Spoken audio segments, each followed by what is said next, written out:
All right. Let's just do this.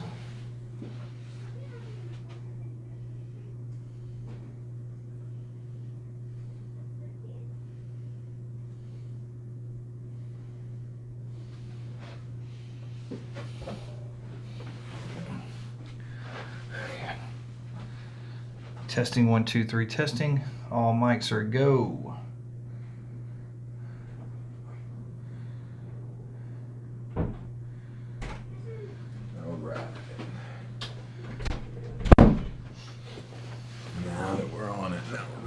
Okay, so Podbean is rolling, cameras are both rolling, and my laptop's been going for a minute. Okay, so we should be good to go. All right, so we are back with part 2 of Merry Christmas Assholes, and the reason why we called it that, and I know I was talking about, let me finish my other story. So if you were watching in first, in order to segue you and get you snatched into watching the second half, we kind of abruptly ended it.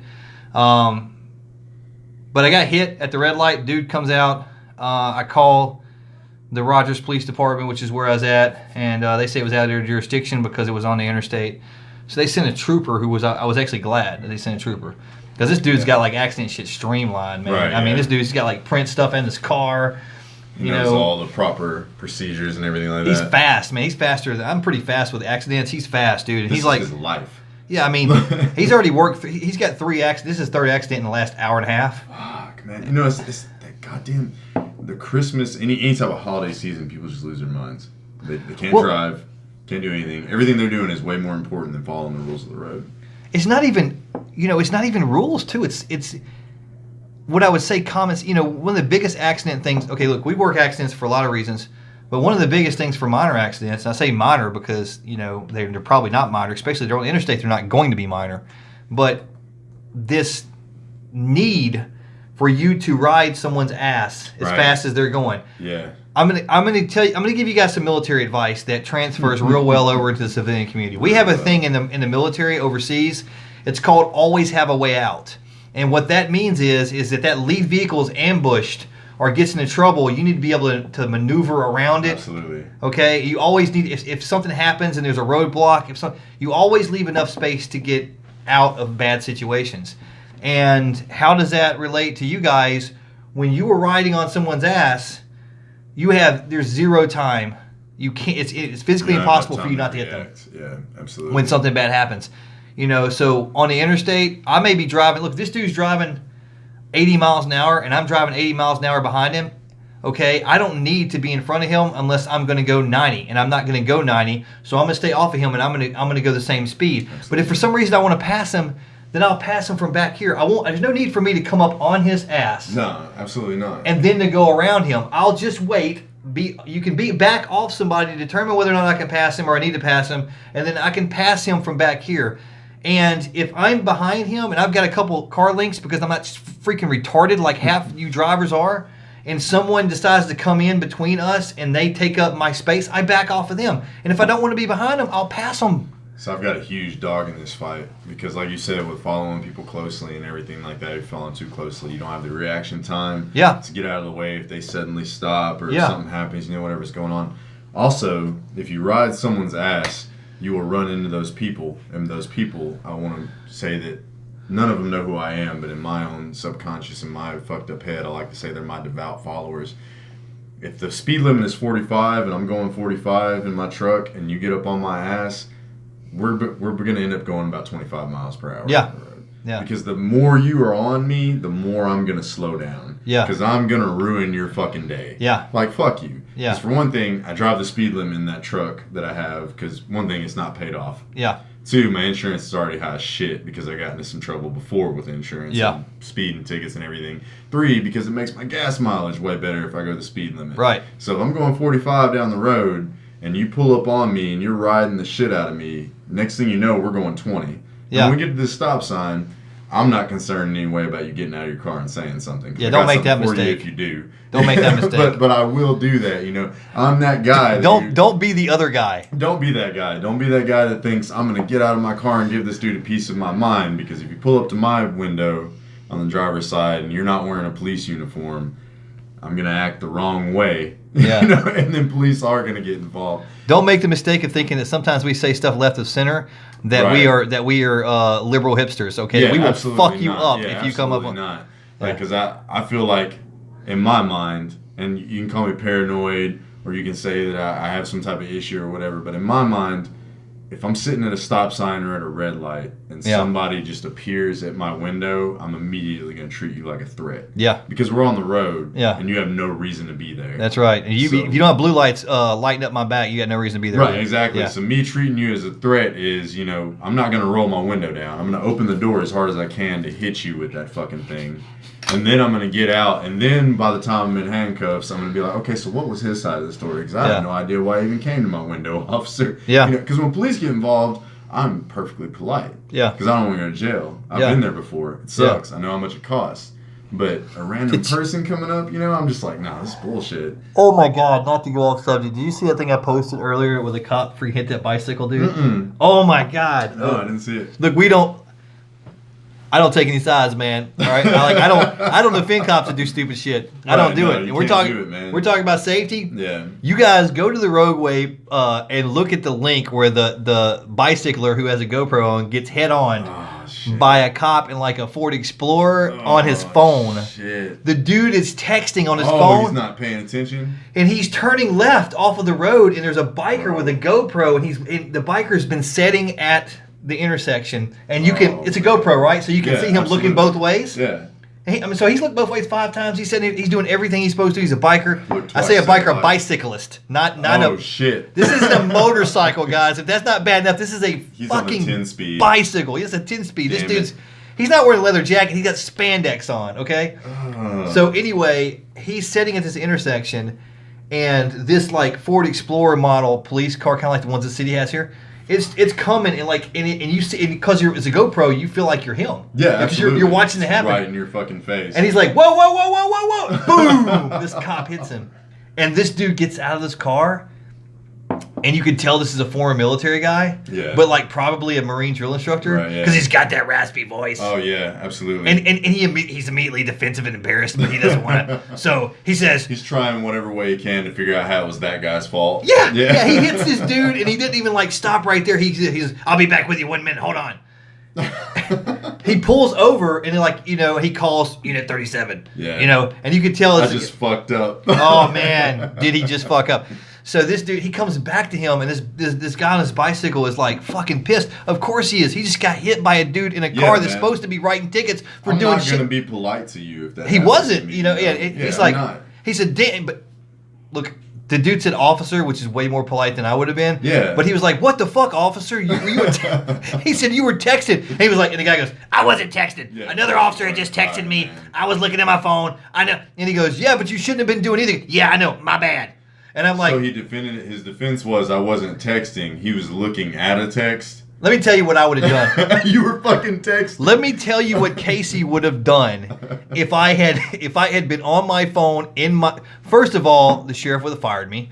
I know I ain't gonna have a job. But my last action with a badge on would have been to write myself a motherfucking ticket. Right. I wouldn't even have said anything. I said, you know what, dude, hold on. There is a cop here. And I would have just went ahead and charged myself with reckless driving. I would have signed my own ticket. If it helps. I would have given myself a court date. Give him the 20 you got in your wallet. Dude, here you go, man. Yeah. Whatever we can do. My job's gone. Yeah, I'm done, dude. I'm going to write myself a ticket. Do you feel like that's how it should go down? Like the guy should be immediately fired for that? Do you feel like the cop should just be fired immediately? Like all proof and evidence shows that he was looking at his phone, not paying attention to the roadway. He was breaking the law that he swore to uphold. Do you feel like he should just immediately be fucking fired? So, okay, well, I'll just put it like this, because I'll just answer that question the most honest way I can answer it. If I was his boss, he's fucking gone. Gone. You're out of there. Gone. If I was my own boss and I did it, I'm gone. Yeah. I would fire myself, dude. I'm not kidding. If I did that, if I fucking hit a dude on a bike on my phone, I would quit. I would be too embarrassed to go back to work. I'm gonna step down thing. Yeah. I wouldn't even be that nice to myself. I would be on this show going, I'm a fucking idiot. I had to hear about it every day. Yeah. Because if you did that and then like say a week later, I'm your partner, I'm your riding buddy. Yeah. Every time we see a motherfucker on a bike, I'm gonna be like, yo, Casey, watch out. Now don't get me. This guy's got his left arm out. He's turning left. I don't think the guy's career should have been ruined forever. Like, if I was another administrator and a guy come to my agency a year later and won the job, you know what I mean? Then I would look into it. And I'm not saying I wouldn't hire some dude who had done that in his past. It'd get brought up. But if you were working for me at that time and you did that shit, gone. Out of there. And you have to. Yeah, because the public outcry is going to be fucking horrendous. Well, and honestly, I have never written a ticket for anyone texting and driving. Well, the public outcry is going to be but it doesn't matter. Not because it's a person texting and driving, it's a cop. Yeah. It's the person enforcing the law. Like, if I'm going down the road and some dude is going 70 and a 50, I'm like, man, look at that jackass. But if I'm going down the road and a cop is going 70 and 50, I'm like, you motherfucker. But I'm going to tell you what. I thought about this too, dude. I thought about this. So he couldn't. So they couldn't. And it even says on the video. Watch the video. He couldn't call a city officer. I'm definitely gonna have to watch it. Yeah, he couldn't call a city officer to work the accident because it would be a conflict of interest. Okay. Yeah. Now I guess he could have called a county, but he didn't. He called a trooper.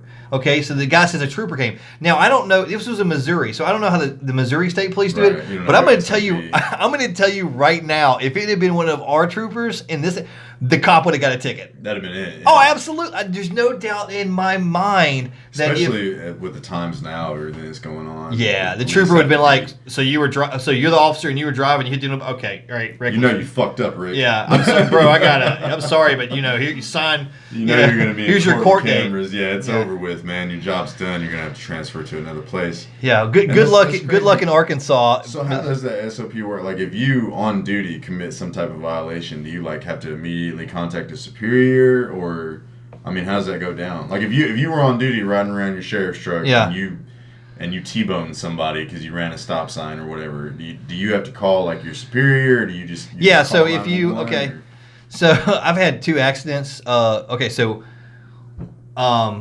accident I had whenever I worked for the city, we had a deal to where there was one of the guys had asked for us to come to somewhere, and whatever it was. And anyway, there was something going on there. They were looking for somebody who had ran off or who ran a shoplifter. I can't remember what it was.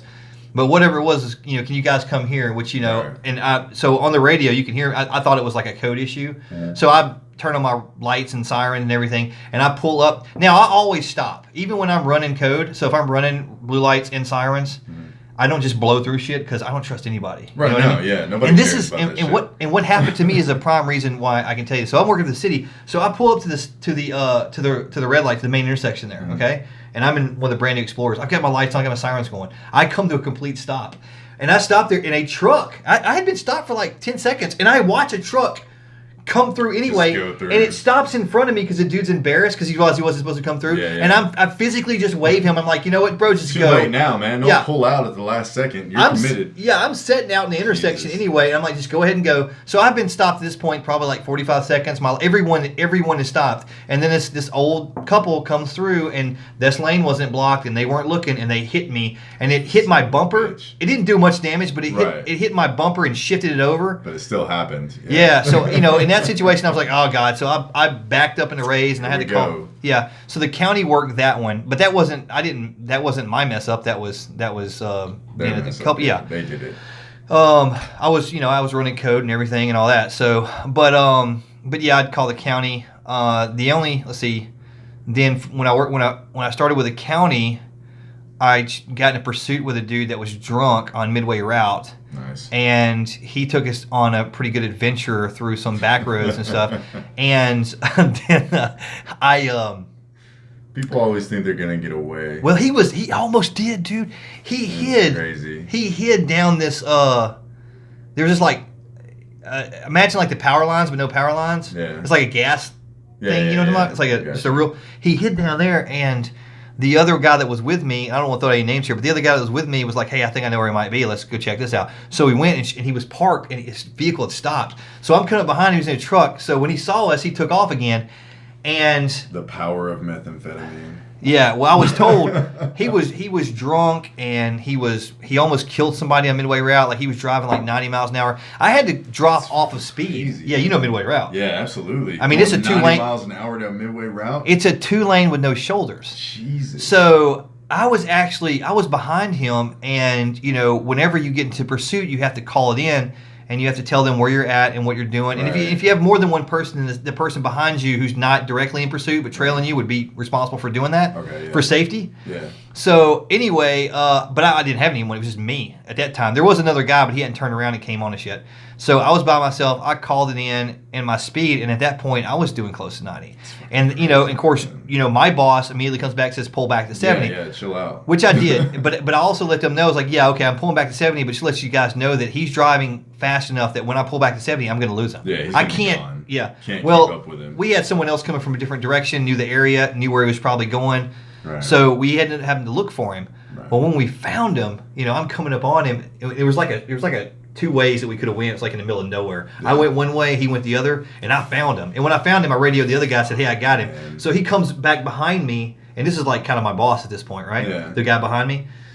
So whenever I'm coming, dude takes off again, and we're on dirt now. We're out in the middle of dirt and grass, and he takes off, and he's headed toward. He would eventually went back to the road. So I could take him out, but I haven't been told I could yet. Right. Yeah. So I get word that says, "Hey, listen, if you get the opportunity to take this dude out, go ahead and take him out. We don't want him to get back," which was a good call because we don't want this dude to get back on the road because he will kill somebody. He might hurt somebody else. Yeah, absolutely. And we've got him out in the middle of nowhere. Right. So the only three people that could be hurt out here is us. Yeah. So I gun it, dude, and I get on him. And I get in a pit position where I can, I'm actually gaining up on him and getting ready to maneuver to a pit position where I can take him out. Mm-hmm. And then I see his vehicle do this. And if you're not watching video, you're listening to this, I'll have to explain it. I see his vehicle leave the ground like it just hit a ramp. And I am in the middle of climbing speed. I'm catching up with him to move on to the left side of his vehicle so I can pit him. And I see his vehicle leave the ground like it hit a ramp. And at this point, I realize there's nothing I can do. Yeah, that's it. I don't even know why he's leaving the ground, but I am too. Him. You are too? Oh, shit. At this point. We're both leaving the ground. So he leaves the ground. He's ahead of me, and he disappears. And then I leave the ground, and I remember I looked down just to make sure I didn't forget to put my seatbelt on. Right. So I just looked down. I was like, okay, my seatbelt on. All right, and I'm then good. Whatever happens, happens. Jesus. The next thing I see is the back of his truck. Okay, he's like sitting in an incline. He jumped and landed in this drop-off area, and he's trying to climb out of it. And I'm coming straight. I'm in the air, and I'm coming straight. He had to get away. He thought he was. He had to. Yeah, but he didn't. No, he didn't. But in his mind, he was like, "I have to get away." I landed my car in the back of his truck, and the back of my car was on the ground behind me. So I was in the air. The front of my car was stuck in the back of his truck, right at crushed into the back of his cab. And the back of my car was actually on the part we jumped, or actually not the part we jumped, but the ground. So I was basically stuck in the air. The center of me was, like several feet above the ground, but the rear was on ground, and the front was on the truck. This dude, I hit. Now, we had just lost a deputy not too long before this. All right, who lost his life. Mm-hmm. Okay, so this wasn't the best time for a deputy to have a crash out. Yeah, everyone was. Yes. Everybody's on edge. Especially, especially for the Marine motherfucker that they already knows half crazy anyway.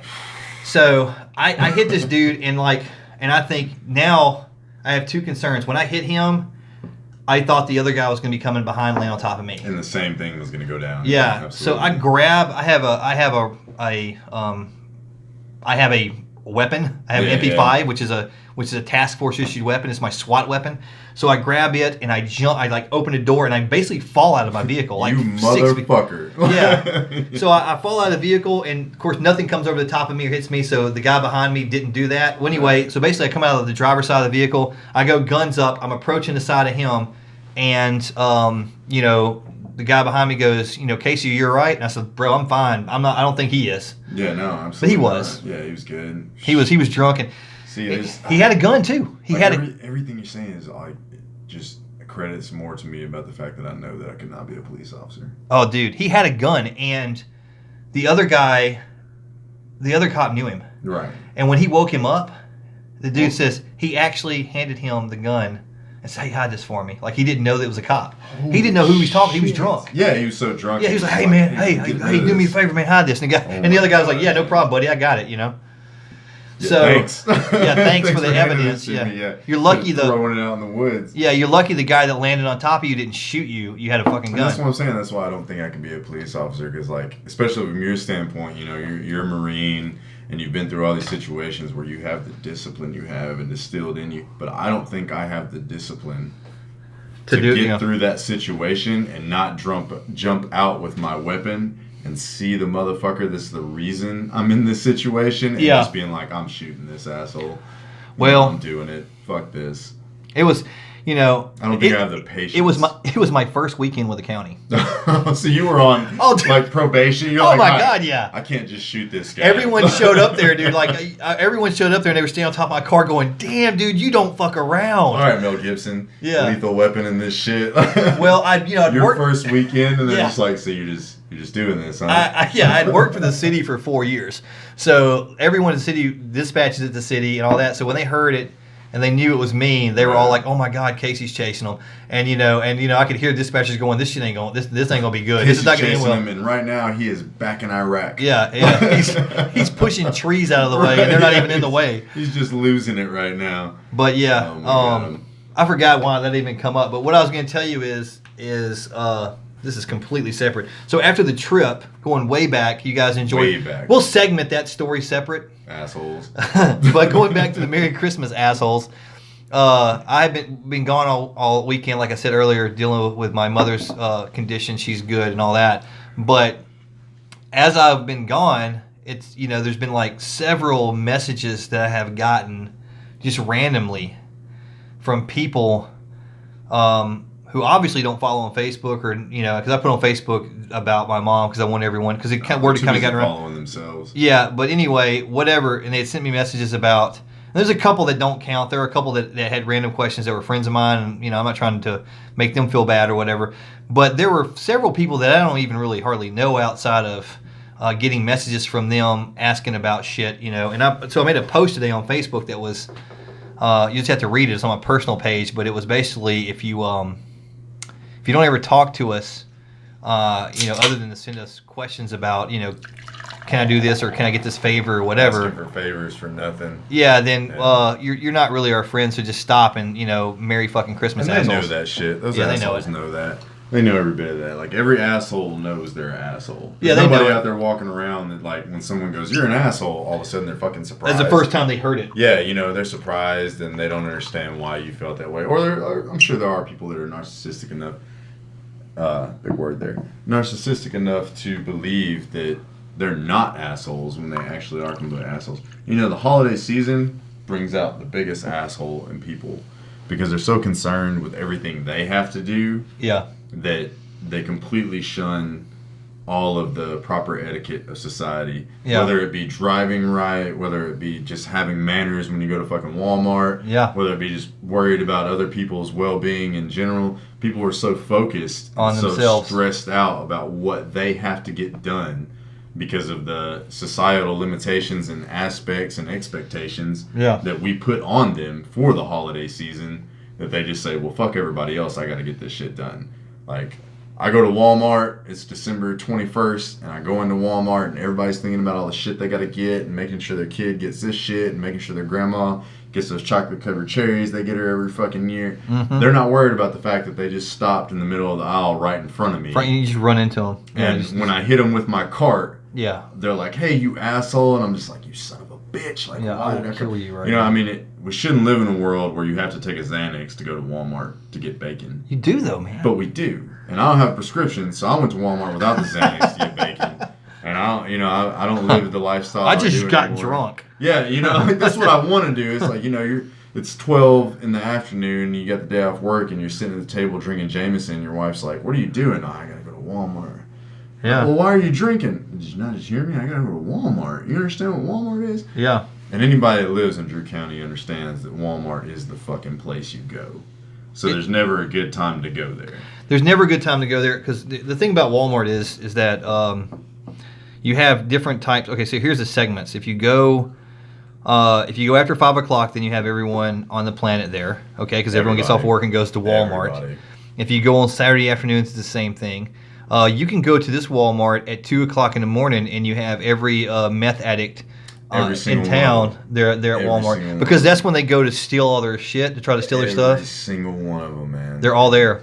If you want to know if your kid's on meth, go to Walmart at 2:00 in the morning. If he's not there, you're good. You're good. He's not on meth. He's not on meth. He's in bed. Yeah, he's probably just smoking weed and eating cookies. I kind of feel glad about the area I grew up in and the part of the South that I grew up in, as knowing that I was one of those people that the meth thing scared me so much I never tried it. Like I never ever thought to myself, I'll just try it. Yeah, let me smoke this shit. And in my younger days, I was around it. I was around people doing it. Really? Was it that popular? Yeah, absolutely. I was around people that were like, yeah, we're gonna light up this bowl, and I'm like, oh man, we're smoking some pot, and they're like, no, it's meth, and I'm like, y'all are fucking retarded. Yeah. Because I can remember being a kid in school. What are you trying to be when you grow up? Sonic the Hedgehog? Right, and not even what are you trying to be when you grow up. Just like, I can remember being a kid in school and seeing those posters. Yeah. And it was like the effects of meth, and then it would start off and like have a picture of a really beautiful like young lady. Oh yeah. And then like 3 pictures later, she was just like this old hag with no teeth and everything. Oh my God. I remember seeing that and being like, what the fuck? 3 years later too. Right, never do that. Yeah. Never fuck with it. Yeah. And then later on in life, seeing people like sit at Walmart, yeah, fucking tweaking out, and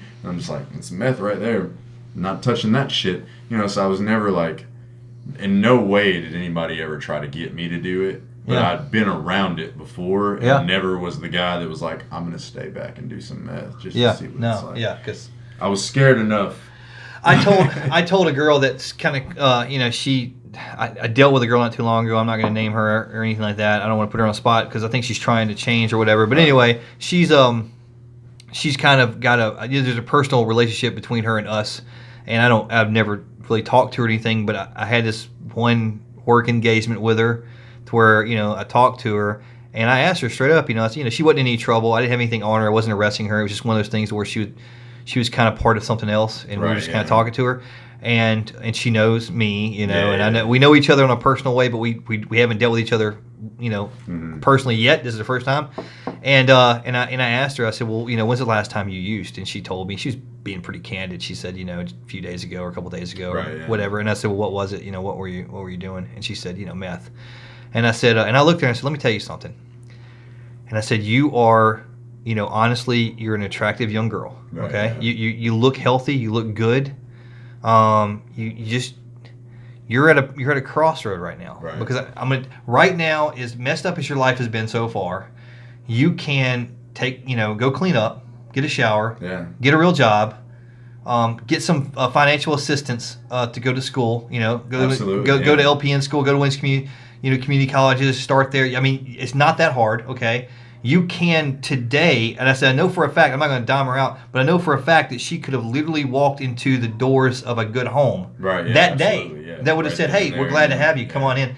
And I said, you're at a point right now you can do that. I said, but let me explain how it works. This is the way the fucking cruel world is, but it's the fact. Yeah. When you lose those damn teeth, and you start looking like, and you're 80 pounds, and you look like you're 50 years old, she's 20-something years, she's 22, 23 years old. Everybody's going to shut the door on you. The door is shut. No one's going to give you the time of day because they know. No one cares anymore. They know. You're ruined. You've been doing it long enough. You are past the point You're ruined. Return. Yeah, you're ruined. You're done. And like honestly, with that shit, man, that's why I think like child support, all that shit like that, they should drug test because, if you've got somebody in there doing their child support case, my wife, she works for the child support agency. That's right. And the shit she tells me about, it makes me sick to my fucking stomach. It makes me know that I could never work there. Yeah. I could never work there. Yeah. Because some fucking crackhead, meth head, whatever you want to call them, someone that looks like they're obviously on some type of amphetamine that's fucking them up, comes in there and is like, my fucking baby daddy hasn't paid his child support, blah, blah, blah, blah, blah. I haven't got my 8 ball today. Right. I'm like, well, good. I haven't got my 8 ball today. Well, good, because I know your kid's not in diapers. You're smoking meth or whatever. Yeah. And I'm just like, that's so terrible that you can even be allowed to reproduce or have a child and get paid for your drug addiction. Yeah. And I'm like, that's why I wish that everyone that walked in her door and was like, hey, I want to set up a case, they were like, all right, we'll take this drug test. Because she tells me, she can't tell me names, and she's not going to tell me names. She's a very professional lady. Love her to death. Don't understand what she sees in me, but she's very professional. And she's not going to tell me anything, but I get her out of her professional element, and I love it, because she'll be like, baby, this bitch. I'm just like... Are you guys coming to New Year's Eve? Dish that right. I want to, man. I really want to. I need to come, man. I really Little want Rock, to. dude. I really want to. Well, it's a financial issue, is the thing. It's a yeah, okay. So GoFundMe to New Year's Eve party. Yeah, good way of me saying I bought my kids Christmas and now I'm broke. Yeah, I know the feeling. I just wanted them to be happy. I was talking to Sasha about it actually. I was like, yeah, I probably spent more money because I was like, this is so cool. I want this my too. My kid needs it. But I want to play with it. I really want it. Yeah. But yeah, so now I remembered how we got on the whole thing. We were talking about, you were asking me about if you violated on driving stuff. So yeah. Basically, if we're involved in an accident, then we have to have another. Well, it'd really be the state police because it's gonna have to be the. It's out of your hands. Yeah, it's out of our hands. Yeah, you can't. And the same thing with if someone is investigated for wrongdoing, right. I'm not going to throw out a lot of names and situations, but if you go back a few months, the sheriff's office had a deputy that was investigated by a task force, right. And for some stuff, you know what I mean? So yeah, I mean, cops aren't above the law. Well, the way I look at it is, and all my dealings with law enforcement have been completely negative.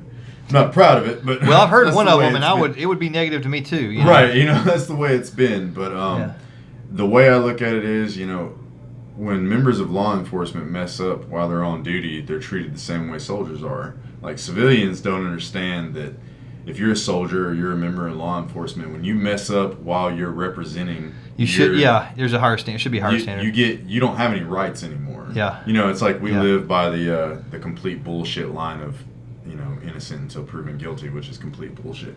But as far as why are you taking innocent person to jail then, Mom? why the fuck are you taking me to jail? Yeah, but the military standpoint on it and the law enforcement standpoint on it is you're fucking guilty until we prove you didn't do it. Yeah. Is from what I've seen. From what I've seen and from what I've talked to, because I have other friends that are members of law enforcement, and I ask some questions like, hey man, if you're out there on duty and you fuck up, what happens? And they're like, oh man, you're done. Yeah. Until something comes out saying you didn't do something wrong. But everyone's like, hey, this guy got special treatment. Yeah. Well, how did he get special treatment? Well, this cop made this mistake, and if he was a regular person, he would have got arrested immediately. Yeah. And I'm like, yeah, but do you realize that him being put at his house and saying, don't put your gun on, don't get in your car, you can't work, can't do anything. Apparently there's some people in the world that think cops make money. They're also the same people that think soldiers make money. Yeah. Yeah. And they don't understand that if an officer is being investigated and gets put on administrative leave or whatever, leave without pay. Yeah, if you don't leave without pay, he's not being paid. That's it. That's just, You're fucked, man. You can't go anywhere and do anything. You're temporarily fired, dude. And you're probably really fired because most of the time when you're put on administrative leave without pay, you're basically fired. They just haven't gotten the paperwork and they have to get everything. They're getting all their ducks in a row. You're gone. Right? Yeah, it's over. You're done. The day they say, hey, you're going home for 2 weeks without pay. Well, fuck, you might as well be looking for another job, Right. Because it's over with. That's what a lot of people don't understand is, and then I get the argument of, you're the one that made the decision to be held to that higher standard. Yeah. But at the same time, you got to have a little bit of leniency in your heart for someone that has to go through that. Like just what you were talking about, the high-speed chase that ended in you fucking flying through the air and doing all this shit. Yeah. You didn't get out and crack this guy's skull. No. So obviously, not every police officer is just some is going crazy. Popped up dude with a gun. No. Because I've said it a million times before, and I'll continue to say it every day, that if you treat there's always going to be bad people out there. Yeah, yeah. But if you treat a cop with the same respect and decency that you want, 9 times out of 10 you'll get it. Most of the time. Yeah. There's some dickheads out there. You're going to run into the people say, well, there are some dickheads out there. I'll say it. Cops are bad. No, people are bad. And they're allowed to be cops. Yeah. There's some of them that there are the majority. Exactly. The majority of my experience in this world has been, you mess up your. I've seen accountability. I've seen dudes lose their jobs quick. I've seen dudes lose it quick. I've seen dudes go to jail. Yeah. And, I personally was there when a cop who was go to jail for something that a regular person probably wouldn't have went to jail for. Well, actually, technically, yeah, because a regular person wouldn't have been involved in this type of. I watched someone go to jail who was, basically creating false situations of drug situations on people, basically framing people. Yeah. And I watched this person as soon as the investigation was done in secret. The evidence was there. It was a factual case. There was recordings of everything. It was ridiculously, like I couldn't believe that a cop was doing this stuff I saw and heard. But anyway, a person. Yeah, a person. Yeah, period. Yeah, because and they were dealt with, like you said, quick, and so the majority of the time, that is the case. Are there cases to where that's not the situation? Yeah, there's gonna be. But here's the thing: they're almost 100% of the time they're gonna make the news. Everybody gets there. So that's why you see all of them on the news, because everyone that's on the news is a bad one, or a lot of them are bad ones. Everybody gets theirs. Yeah. In some way or other. And I'm a big. There's a lot of people out there that don't believe in it, but I'm a big fucking believer in karma, which is why I know that one day I'm gonna pay for some shit. Like I'm gonna pay for some stuff shit. that you You know what I mean? But whenever someone wrongs me and they're doing it straight out of malicious intent or whatever, I can sit back and relax and know full well, because of my faith in karma. Yeah, that is gonna. Hey man, everybody's gonna get theirs. You're gonna get away with this shit today, but later on down the road, you're gonna get yours.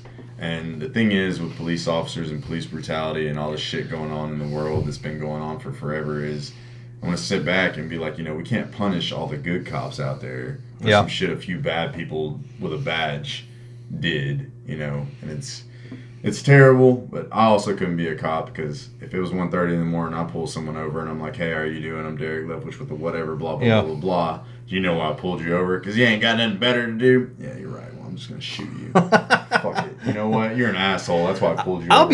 And I've been lucky on that too, man. I've really never. I'm trying to remember the last person that was a dickhead to me when I pulled him over. I haven't. Most of the time, when I pull people over, I always get the.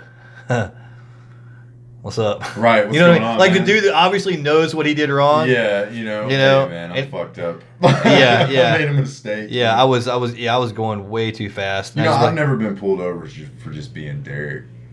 Yeah. No, you're right. I've never been just driving down the road and then been like, I just pulled you over because what's up? Yeah. Well, I mean, I have, but we're not going to talk about that here. Well, you got pulled over for a very fucked up reason one time. But I've never been pulled over by somebody that didn't have a personal issue with me. Yeah. Just because, fucking, just a random cop that knew nothing about me. Like, I've never been driving through Russellville and been pulled over and someone being like, I pulled you over because you got that black beanie on and it's 60 degrees out here. Yeah. Obviously, you don't need that. It's never happened to me. No. And I understand it's happened to other people. Yeah. But at the same time, if you get pulled over and you know for a fact it has something to do with the way you look, the way your skin color is, the way your vehicle looks, whatever. If you're not doing anything wrong, who gives a fuck? Right. Who gives a shit? Yeah. It doesn't change anything. But people let it change them. And Merry Christmas, you assholes that are out there getting pulled over and saying it's because, you look a certain way or whatever. And the only advice I have to you is stop looking suspicious and the shit won't happen. Stop looking like a dickhead. I look suspicious every day. I'm wearing all black right now. If I roll up into a gas station, I look pretty suspicious. Oh, dude, I do too. I mean, 100% of the time when I'm not on duty, most people would not think I was a cop. Exactly. Like no one knows tattooed, no one knows I'm a soldier. Like people meet me and they're like, "What? You're in the army?" And I'm like, "Yeah." And they're like, "What?" Yeah. And I'm like, "We don't have a dress code when we're off duty, motherfucker." Yeah, we don't walk around in freaking the old World War II pinkies or whatever they call them. We don't do that, But hey, everybody's got their personal aspects and everything. So, well, you're talking about karma, and I know I had an episode. If you guys want to go back to it and watch it, it's one of the ones I did by myself. It was about my kid who got in trouble at school, and I go off on a little bit of a deal where basically I said, you know what, when they say I got in trouble with my teacher and it wasn't my fault. And my mentality on that is, well, then so what? Suck it up, because I'm sure how much shit has she dealt with that wasn't her fault that day? You know what I mean? And